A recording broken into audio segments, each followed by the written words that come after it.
हाँ तो दोस्तों, अब मैं चालू करता हूँ बाइनरी ट्री का फर्स्ट कोड। ठीक है, बेसिक कोड है। ये क्या करेगा, ये कोड बाकी प्रोग्राम जो हम बनाएंगे उसके लिए स्टार्टर कोड का वर्क करेगा। ठीक है, तो सबसे पहले वही आपने हेडर फाइल इंक्लूड की, क्योंकि इन हेडर फाइल के अंदर सिग्नेचर है जो हम यूज़ करेंगे लाइब्रेरी फंक्शन। अब देखो, मैं malloc फंक्शन यूज़ करूँगा, उसका सिग्नेचर है stdlib.h इस हेडर फाइल के अंदर, तो मैंने इसको इंक्लूड कर ली। तो मेरा सबसे पहला काम क्या कि नोड की स्ट्रक्चर स्पेसिफाई करो। ठीक है, जो मैंने आपको पहले वीडियो में बताया। अब ट्री के हर नोड के अंदर क्या है सर, एक लेफ्ट चाइल्ड का एड्रेस, एक राइट चाइल्ड का एड्रेस और डाटा पार्ट। तो आपने सबसे पहले स्पेसिफाई किया लेफ्ट चाइल्ड का एड्रेस, राइट चाइल्ड का एड्रेस। ठीक है, उसके लिए आपने पॉइंटर वेरिएबल ले ली। तो एलसी क्या करेगा, लेफ्ट चाइल्ड का एड्रेस होल्ड करेगा, आरसी क्या करेगा, राइट चाइल्ड का एड्रेस होल्ड। फिर आपने स्पेसिफाई किया नोड के अंदर डाटा, हमने इंटीजर टाइप का एज्यूम किया हुआ है। ठीक है, वो डाटा किसी भी टाइप का हो सकता है। अब आपका सबसे पहला काम किया सर, नोड की स्ट्रक्चर बन गई। अब सर हमने क्रिएट फंक्शन आपने बताया था, तो सबसे पहले हम क्रिएट का फंक्शन का वर्क समझते हैं। देखो, क्रिएट क्या करेगा, आपके लिए नोड बनाएगा, उसके अंदर डाटा पार्ट में कुछ वैल्यू प्लेस करेगा, लेफ्ट और राइट पॉइंटर को नल करेगा और उस नए नोड का एड्रेस रिटर्न करेगा जब भी आप क्रिएट कॉल करोगे। तो हमने कहा struct node asterisk address return करेगा, तो रिटर्न टाइप हो गया स्ट्रक्ट नोड एस्ट्रिक। अब समझो कि किसी भी फंक्शन का रिटर्न टाइप वो चीज़ होती है कि वो फंक्शन जो वैल्यू रिटर्न कर रहा है आप उसे होल्ड किस में कर सकते हो। तो ये नोड का एड्रेस रिटर्न कर रहा है, तो मैं इसे पॉइंटर वेरिएबल में होल्ड कर सकता हूँ। तो इसलिए मैंने क्रिएट का रिटर्न टाइप पे लिख दिया स्ट्रक्ट नोड एस्ट्रिक। ठीक है, अब मैंने क्रिएट में कहा कि मैं इंटीजर टाइप का डाटा पास करूँगा, जिसे मैंने टी में कैच कर लिया। अब सबसे पहला काम क्या क्रिएट का, नोड क्रिएट, नोड के लिए स्पेस एलोकेट करना। ठीक है, तो उसके लिए हम यूज़ करते हैं malloc, जो आप लिंक लिस्ट में भी यूज़ करते आए हो। ठीक है, हमने कहा malloc साइज ऑफ क्या ऑपरेटर। अब ये पूछता है कि डाटा टाइप बताओ किसके लिए स्पेस एलोकेट करना है, तो हमने कहा स्ट्रक्ट नोड, इसके लिए स्पेस एलोकेट कर दो। ठीक है, तो malloc क्या करेगा, आपके लिए स्पेस एलोकेट करेगा और उसका एड्रेस रिटर्न करेगा। ठीक है, देखो malloc का टाइप रिटर्न टाइप होता है वॉइड पॉइंटर, बट अभी हम सी के लिए बात कर रहे हैं तो वो इम्प्लिसिट टाइप कास्टिंग कर देगा, तो आपको लिखने की एक्सप्लिसिट लिखने की जरूरत नहीं है। अब मैंने कहा जो एड्रेस रिटर्न कर रहा है उसे मैंने एक टैम्प टाइप के पॉइंटर वेरिएबल में होल्ड कर लिया उस एड्रेस को। ठीक है, तो न्यूली क्रिएटेड नोड का एड्रेस टैम्प में आ गया। फिर मैंने कहा टैम्प जिस नोड को पॉइंट कर रहा है उसके अंदर जो डाटा पार्ट है उसमें वैल्यू प्लेस कर दो जो टी में आपने कैच की है। अब जो टैम्प जिस नोड को पॉइंट कर रहा है नए नोड को, उसके एलसी, टैम्प जिसे पॉइंट कर रहा है उसके आरसी, दोनों को कर दो नल से इनिशियलाइज। तो यही ऑब्जेक्टिव चाहिए था। देन मैंने कहा रिटर्न कर दो नए नोड का एड्रेस, वो किसके पास है, टैम्प के, तो हमने लिख दिया रिटर्न टैम्प। तो हम जब भी क्रिएट कॉल करेंगे ये आपके लिए एक नोड के लिए स्पेस एलोकेट करेगा, डाटा डालेगा और उसके एलसी आरसी को नल कर देगा। ठीक है, फिर हमने कहा चलो मेन में चालू करते हैं इस क्रिएट को कॉल करना, ट्रैवर्सिंग फिर देखेंगे। हमने कहा सर फर्स्ट नोड का एड्रेस, फर्स्ट आपका स्पेशल नोड है उसका एड्रेस हम उसके लिए हम क्या करें, उसे हम बोलते हैं रूट नोड। तो मैंने कहा ट्री के फर्स्ट नोड का एड्रेस होल्ड करने के लिए मैं यूज़ कर रहा हूँ रूट नाम का एक पॉइंटर वेरिएबल। ये क्या करेगा, ट्री के रूट नोड का एड्रेस होल्ड करेगा। ठीक है, फिर मैंने लिखा रूट इक्वल टू क्रिएट 20। तो ये क्या करेगा, आपका एक नोड क्रिएट 20 नोड क्रिएट करेगा और उसका एड्रेस रिटर्न करेगा जिसे आपने रूट में असाइन कर दिया। ठीक है, तो अब बेसिकली रूट एक नोड को पॉइंट आउट कर रहा है। उस नोड के अंदर क्या है, तीन पार्ट, तीन structure component, left pointer, write pointer और डाटा पार्ट। ठीक है, फिर मैंने नेक्स्ट लाइन में कहा, मैंने कहा रूट जिस नोड को पॉइंट कर रहा है उसके अंदर जो left point child LC pointer है उसमें वैल्यू डाल दे क्रिएट 10। ठीक है, अब इसको समझते हैं एक बार, सर इस लाइन से होगा क्या एक्चुअल में, ये जो दो लाइन हमने करी हैं इनसे एक्चुअल में होने वाला क्या है। ठीक है, चलो पहले मैं एक स्टेप और लिख देता हूँ। मैंने कहा रूट जिस नोड को पॉइंट कर रहा है उसके आरसी में डाल दो क्रिएट 40। ठीक है, अब मैं इसको एक्सप्लेन करूँगा। फिर मैंने कहा रूट जिस नोड को पॉइंट कर रहा है उसका एलसी जिस नोड को पॉइंट कर रहा है उसके एलसी में डाल दो क्रिएट 50। बस 2 मिनट वेट करो, अभी आपको क्लियर कर देता हूँ इस चीज़ का मतलब। रूट जिसे नोड को पॉइंट कर रहा है उसका एलसी जिस नोड को पॉइंट कर रहा है उसके आरसी में डाल दो क्रिएट 90। ठीक है, देन रूट जिस नोड को पॉइंट आउट कर रहा है, रूट पॉइंटर वेरिएबल जिस नोड को पॉइंट आउट कर रहा है उसका आरसी जिस नोड को पॉइंट आउट कर रहा है उसके एलसी में डाल दो क्रिएट 110। देन रूट जिसे पॉइंट कर रहा है उसका आरसी जिसे पॉइंट कर रहा है उसके आरसी में डाल दो क्रिएट 95 डाल दे, ठीक है। अभी डुप्लीकेसी को हैंडल करेंगे। तो अब मैं देखना चाहता हूँ कि सर ये जो हमने किया है मेन, ये एक्चुअल में करेगा क्या।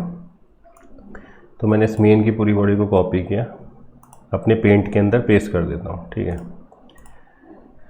क्योंकि मैं समझना चाहता हूँ कि भाई ये सेगमेंट जो मैंने लिखा है मेन का, ये एक्चुअल में करेगा क्या, इससे होगा क्या मेरे सिस्टम के अंदर। इसे किया पेस्ट। अब समझने की कोशिश करो, ठीक है। तो हमने क्या कहा, हमने कहा ये भाई आपने वेरिएबल एक स्पेसिफाई किया, रूट पॉइंटर वेरिएबल, ठीक है। तो आपका एक रूट एक पॉइंटर वेरिएबल है। अभी आपने कुछ नहीं डाला तो गार्बेज होगी, आप चाहो तो इसे नल से इनिशियलाइज कर सकते, कोई दिक्कत नहीं। सर अब ये लाइन क्या करेगी, तो इस लाइन में सबसे पहले क्रिएट 20 कॉल हुआ। क्रिएट 20 का हमें ऑब्जेक्टिव पता है, जब भी कॉल करोगे क्रिएट 20 एक नोड बनेगा, उसके डाटा पार्ट में वैल्यू डाल दी जो आपने एज आर्गूमेंट पास की है, लेफ्ट पॉइंटर नल कर दिया, राइट पॉइंटर नल कर दिया। इसका एड्रेस हमारा 100, तो ये एड्रेस रिटर्न करता है क्रिएट, जो नया नोड बना है तो उसका एड्रेस 100 वो आपने रूट में असाइन कर दिया। तो फर्स्ट लाइन के बाद ये सिचुएशन हो गई कि रूट में फर्स्ट नोड का एड्रेस आ गया, ठीक है। चलो सर अब इस लाइन से क्या होता है इस लाइन से, तो हमने कहा चलो इस लाइन को भी समझते हैं हम। अब ये क्रिएट 10 क्या करेगा, जब भी आप क्रिएट कॉल करोगे एक नोड बनेगा। तो मैं एक्चुअल में पिक्चर फॉर्म ही दिखा रहा हूँ, ये तो मेमोरी में कहीं भी बन सकता है, कोई दिक्कत नहीं। आपका नोड बना 10 डल गया, ठीक है। अब इसके लेफ्ट पॉइंटर को नल कर देगा क्रिएट, और इसके राइट को, माना इसका एड्रेस है 200, तो ये एड्रेस रिटर्न करेगा। ये आपने एड्रेस असाइन कहाँ किया है, आपने कहा रूट जिसे पॉइंट कर रहा है, समझ से चलना, रूट जिस नोड को पॉइंट कर रहा है। इसके अंदर LC है, डाटा है और RC है। उसके LC में आपने इस नोड का वैल्यू असाइन की, तो ये वैल्यू आपने यहाँ कॉपी कर दी। तो नल की जगह अब यहाँ पहुँच गई इस नए नोड का एड्रेस 200। मतलब क्या कि अब इस रूट नोड का लेफ्ट पॉइंटर इसको पॉइंट आउट करना, क्योंकि 200 पहुँच गया इस नोड का एड्रेस, कोई दिक्कत नहीं। सर अब इस लाइन से क्या हुआ, फिर आपने कहा क्रिएट 40। क्रिएट का ऑब्जेक्टिव सिंपल सा क्लियर है, क्या जब भी क्रिएट कॉल करोगे एक नोड बनेगा मेमोरी के अंदर, स्पेस एलोकेट होगा, वैल्यू डली 40, लेफ्ट पॉइंटर नल, राइट पॉइंटर नल, माना इसका एड्रेस है स्टार्टिंग एड्रेस 300, तो क्रिएट क्या करेगा 300 एड्रेस रिटर्न करेगा, जिसे आपने कहाँ साइन किया, रूट जिसे पॉइंट कर रहा है, रूट जिस नोड को पॉइंट आउट कर रहा है उसके RC में असाइन कर दिया आपने इस एड्रेस को। तो ये एड्रेस यहाँ पे असाइन हो गया, ठीक है। तो नल की जगह क्या पहुँच गया 300। तो मैं कह सकता हूँ अब ये नोड का राइट पॉइंटर इस 300 नोड को पॉइंट आउट कर रहा है। चीज़ समझ में आती है सर, यहाँ तक समझ में आता है थोड़ा। अब आओ इस लाइन से क्या हुआ, क्रिएट 50। आपने कहा सर क्रिएट 50, तो जैसे ही कॉल किया 50 एक नोड बना, एक उसमें डाटा डाला 50, लेफ्ट पॉइंटर नल राइट की। तो क्रिएट का ऑब्जेक्टिव है जब भी कॉल करोगे नोड बनेगा, लेफ्ट पॉइंटर नल राइट पॉइंटर नल, माना इसका एड्रेस है 400। अब आपने इस एड्रेस को कहाँ रिटर्न किया, आपने कहा रूट जिसे पॉइंट कर रहा है पहुँचे, उसका LC जिसे पॉइंट कर रहा है, LC क्या है 200 नोड, उस नोड को जिसका एड्रेस 200 पहुँच गए यहाँ। इसके LC में असाइन किया आपने कहा रूट जिसे पॉइंट कर रहा है उसका LC जिसे पॉइंट कर रहा है पहुँच गए यहाँ। इस नोड के LC पॉइंटर में असाइन किया है, तो ये वैल्यू जो 400 है वो यहाँ असाइन हो गई, ठीक है। तो मतलब यहाँ नल की जगह अब क्या आ गया दोस्तों, यहाँ आ गया 400। आपने बोला ना रूट जिसे पॉइंट कर रहा है पहुँचे यहाँ, उसका LC जिसे पॉइंट कर रहा है पहुँचे यहाँ, उसके इस नोड के LC में आपने डाल दी 400, तो यहाँ LC में 400 पहुँच गया। मतलब इस नोड का लेफ्ट पॉइंटर अब इस नोड को पॉइंट आउट करने लगा।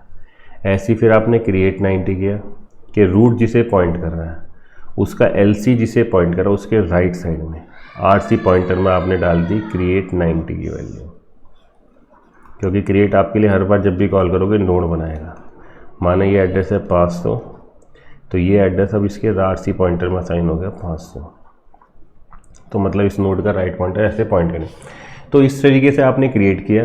अब मैं इसकी बात करूं कि रूट जिसे पॉइंट कर रहा है उसका RC जिसे पॉइंट कर रहा है, मतलब यहाँ पहुँचे उस नोड के, आप इस नोड पे पहुँच गए 300, उसके पहले आपने LC में डाली क्या वैल्यू कि भैया क्रिएट फंक्शन जो रिटर्न कर रहा है जिसमें आप 110 पास कर रहे हो, लेफ़्ट नल राइट नल माना एड्रेस 600, तो ये वाला एड्रेस असाइन कर दिया यहाँ पे, तो यहाँ पे आ गया नल की जगह 600। तो मतलब इस नोड का लेफ़्ट पॉइंटर इसे पॉइंट आउट करने लगा। ऐसी फिर नेक्स्ट लाइन से ये कहाँ आया, रूट जिसे पॉइंट कर रहा है, पहुँच गए इस नोड पे आप, उसका आरसी जिसे पॉइंट कर रहा है, पहुँच गए आप इस नोड पे, उसके आरसी में वैल्यू डाली। कौन सी वैल्यू डाली आपने कहा क्रिएट 95, ये नल इसका एड्रेस है 700, तो ये एड्रेस यहाँ चला गया आपका, रिटर्न किया और आपने इसके आरसी पॉइंटर में असाइन कर दिया, तो नल की जगह क्या पहुँच गया 700, मतलब इसका राइट पॉइंटर अब इस नोड को पॉइंट आउट करना। तो इस तरीके से आपकी हायरार्किकल स्ट्रक्चर क्रिएट हो जाती है। ठीक है, तो इस तरीके से मेरा ट्री बना। तो अगर मैं सिंपल बताऊं तो अब ट्री कुछ ऐसा है, एड्रेसेस को रिमूव कर देता हूं, 20, लेफ़्ट में 10, राइट में 40, 50, 90, मैंने पॉइंटर नहीं शो करे अब इस पिक्चर के अंदर, देन 110, देन 95। तो कुछ मेरा इस तरीके का ट्री बन गया। इन मेन के अंदर जो मैंने क्रिएट की कॉल की और क्रिएट ने जो एड्रेस किया उसको इस तरीके से असाइन करने के बाद ये मेरा रिजल्टेंट ट्री बन गया। ठीक है दोस्तों, और इस फर्स्ट नोड का एड्रेस किस में आ गया आपके, रूट, जो मेन का लोकल वेरिएबल है रूट, उसके अंदर इस फर्स्ट नोड का एड्रेस, माना इसका एड्रेस है ए, तो रूट में फर्स्ट नोड का एड्रेस आ गया, तो रूट इस फर्स्ट नोड को पॉइंट आउट कर रहा है। तो इस तरीके से मैंने ट्री क्रिएट कर लिया। अब मेरा ऑब्जेक्टिव क्या है, अब मैं देखना चाहता हूँ क्या कि भाई जो मैंने ट्री तो क्रिएट कर लिया, अब मैं इसको ट्रैवर्स करना चाहता हूँ। ठीक है, तो मैंने अपना ट्री बना लिया दोबारा से एक बार। तो 20 तो आपका रूट है, 10 उसका लेफ्ट, 40, देन 50, देन 90, देन 110 और 95। अब मैं इसको ट्रैवर्स करना चाहता हूँ, इसका एड्रेस ए, तो रूट के पास है ए, तो भाई मुझे फर्स्ट नोड का एड्रेस दो। तो इन ऑर्डर ट्रैवर्सल मैंने आपको बताया था फर्स्ट वीडियो में कि जब आप इन ऑर्डर ट्रैवर्सल करते हो तो आपको पहले फर्स्ट नोड का एड्रेस रूट सप्लाई करेगा। तो आप कहते हो कि भाई इन ऑर्डर कॉल कर पहले मेरे लेफ्ट सब ट्री पे। ठीक है, आप सबसे पहले इस पे इन ऑर्डर कॉल करोगे, जब इसका इन ऑर्डर ख़त्म हो जाएगा देन फिर मैं क्या करूँगा सर, इस रूट को प्रिंट करूँगा, देन इन ऑर्डर कॉल करूँगा इस राइट सब ट्री पे, मतलब रिकर्सिव कॉल होगी। आपने फर्स्ट इन ऑर्डर कॉल किया रूट पे, तो रूट कहता भाई पहले मेरे लेफ्ट सब ट्री पे इन ऑर्डर कॉल करो, जब लेफ्ट सब ट्री का इन ऑर्डर प्रिंट हो जाए देन तुम रूट को प्रिंट करोगे, फिर आप इन ऑर्डर कॉल करोगे राइट सब ट्री पे। ठीक है, तो अब मैं इन ऑर्डर की रिकर्सिव इम्प्लीमेंटेशन लिखता हूँ, फिर इसको एक्सप्लेन करते हैं क्या हुआ फर्दर। कि सर इस तरीके से आपने ट्री तो कंस्ट्रक्ट करा, अब मैंने कहा इन ऑर्डर ट्रैवर्सल लिखते हैं। ठीक है, तो आपको फर्स्ट नोड का एड्रेस रूट देगा, तो उसे हमने कैच कर लिया टेम्प के अंदर। ठीक है दोस्तों, अब हमारी बात आई क्या, तो रूट ने आपको फर्स्ट नोड का एड्रेस दिया। अगर फर्स्ट नोड का एड्रेस रूट के अंदर है नल, मतलब क्या कोई ट्री ही नहीं क्रिएट हुआ, तो आपने सबसे पहले यही कंडीशन चेक कर ली, if temp equal to null it means tree is empty. तो प्रिंट कर दो printf /n tree is empty, और यहीं से क्या हो जाओ, रिटर्न हो जाओ, कि आगे आपको कुछ नहीं करना, यहीं से कंट्रोल वापस से मेन के पास भेजो। ठीक है, अगर टेम्प नल नहीं है कि भाई आपका टेम्प तो नल नहीं है, मतलब कुछ तो एड्रेस आया, तो तुमने क्या कहा कि सर अभी जो रूट का एड्रेस मैं उसको नहीं प्रिंट करूँगा, पहले इन ऑर्डर रिकर्सिवली कॉल करूँगा उसके लेफ्ट चाइल्ड पे। तो हमने कहा इन ऑर्डर कॉल कर टेम्प के लेफ्ट चाइल्ड पे एलसी में।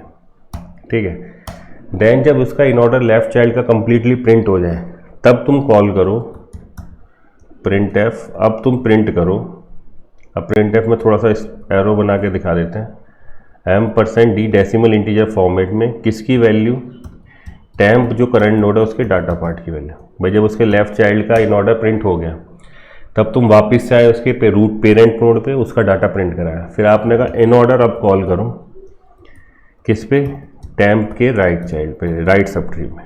ठीक है, तो इस तरीके से मेरा इन ऑर्डर ट्रैवर्सल हमने करा। अभी मैं इसको सिखाता हूँ पूरा। देखो जब मैं रिकर्सिव फंक्शन लिखता हूँ तो फर्स्ट तो कंडीशन आपको ये पता होनी चाहिए कि रिकर्सिव फंक्शन हमेशा आर्गुमेंट के साथ कॉल होगा। क्यों?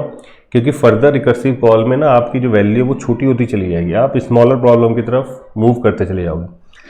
तो और रिकर्शन में सबसे पहले इंपॉर्टेंट होती है बेस कंडीशन, कि कब रिकर्शन फर्दर रिकर्सिव कॉल को आपको स्टॉप करना है, क्योंकि आप रूट से चालू है मूव करते जा रहे हो, तो कहाँ पे आपको रिकर्शन रोकना है वो आपकी बेस कंडीशन बताती है। ठीक है, जैसे ही टाइम पे नल हो जाए ट्री इज एम्प्टी प्रिंट करो, यहीं से रिटर्न हो जाओ। ठीक है, अब सुनो सर, ये लाइन लिखी है हमने प्रिंट एफ, तो भाई ये तो हमारे हर बार जैसे नल होगा मूव करते करते ये लाइन प्रिंट करेगा, तो हमने कहा इसको कमेंट कर देते हैं। इस प्रिंट एफ की कोई रिक्वायरमेंट नहीं चाहिए भी नहीं हमें। हमने कहा अगर टैम्प नल है तो यहीं से रिटर्न हो जाना। तो ये आपकी बेस कंडीशन कि जैसी टाइम में नल होगा वापस कंट्रोल उसके पेरेंट प्रोसेस के पास भेज देगा। अगर टाइम नल नहीं है तो इन ऑर्डर कॉल करो उस नोड के लेफ्ट चाइल्ड पे, देन पेरेंट नोड का डाटा, देन उसका राइट। इसको मैं जब स्टैक ट्रेसिंग से सिखाऊंगा तब आपको ढंग से समझ में आएगा। अब मैंने ये इन ऑर्डर किया तो मैंने कहा चलो मेन के अंदर कॉल कर लेते हैं। हमने कहा print f double quote slash n in order traversal is, ठीक है, इन ऑर्डर ट्रैवर्सल प्रिंट करवा देते हैं, कॉल कर देते हैं इन ऑर्डर और आर्गूमेंट पास कर देते हैं रूट। भाई रूट की वैल्यू पास कर दी, इसको किया सेव। और मैंने जब इसको रन किया,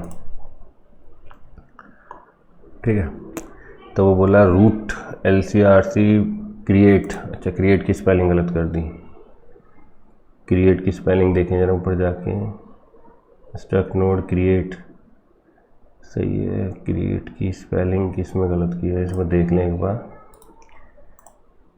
तो वो बोल रहा है 33, ये रही क्रिएट, स्पेलिंग यहाँ गलत है, तीनों की गलत है, इसको चेंज कर देते हैं। ठीक है,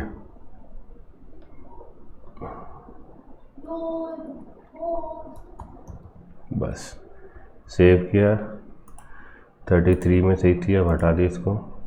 तो देखो आपका आउटपुट स्क्रीन पे कुछ इस तरीके का आउटपुट आ जाएगा। ठीक है, इन ऑर्डर ट्रैवर्सल इज 50 10 90 20 110 40 95। एक बार इसे क्रॉस चेक करते हैं कि देखते हैं हमारा ये फ्लो हुआ कैसे। देखो जब भी आप रिकर्शन करते हो तो रिकर्शन इम्प्लीमेंट होता है सिस्टम स्टैक के थ्रू, क्योंकि स्टैक ये जिसके थ्रू आप रिकर्शन को इम्प्लीमेंट कर सकते हो। तो एक्चुअल में मैं देखना चाहता हूँ इसका फ्लो कैसे हुआ, प्रिंट हुआ, देख लेते हैं क्रॉस चेक करके कि हमारा आउटपुट सही है या नहीं। तो मैंने इस इन ऑर्डर को कॉपी कर लिया, कंट्रोल C। अब मैं इसको एक्सप्लेन करके पहले तो देखता हूँ आउटपुट मेरा सही है या नहीं। तो जो मेरा इसका इनपुट ये था मेरा ट्री, इसका इन ऑर्डर ट्रैवर्सल क्या होगा, 50 10 90 20 110 40 और 95, ये मेरा आउटपुट आना चाहिए। ठीक है, इन ऑर्डर। तो हमने एक बार चेक किया फिर से कि इसका इन ऑर्डर ट्रैवर्सल में क्या आउटपुट आ रहा है। तो 110 40 90 आउटपुट देखो, 110 40 90 मतलब आउटपुट सही आ रहा है आपका। अब मैं इसको समझना चाहता हूँ कि सर ये एक्चुअल में हुआ कैसे, ये जो हमने रिकर्शन यूज़ किया इससे कैसे ये मेरा आउटपुट जनरेट कर दिया। मैंने कहा ठीक है एक बार इसको एक्सप्लेन कर देते हैं पूरा। देखो मैं आपको इन ऑर्डर में एक बार रिकर्शन को समझाता हूँ, उसका पूरा कोड बताता हूँ कैसे आपने किया, क्या हुआ, कोशिश करना समझने की कि सिस्टम का स्टैक ट्रेसिंग में इसमें समझने की कोशिश करूँगा। मैंने कंट्रोल C कंट्रोल V, यह आपका इन ऑर्डर का है। अब मैंने कहा चलो इसको एक्सप्लेन करते हैं। ठीक है, समझो। अब सर ट्री कुछ ऐसा बना हुआ था, आपका ट्री निकाल लेते हैं पहले, जो प्रीवियस था आपका ट्री। सर ये था इसका ट्री का, ठीक है, इसको मैं 1 मिनट कॉपी कर देता हूँ।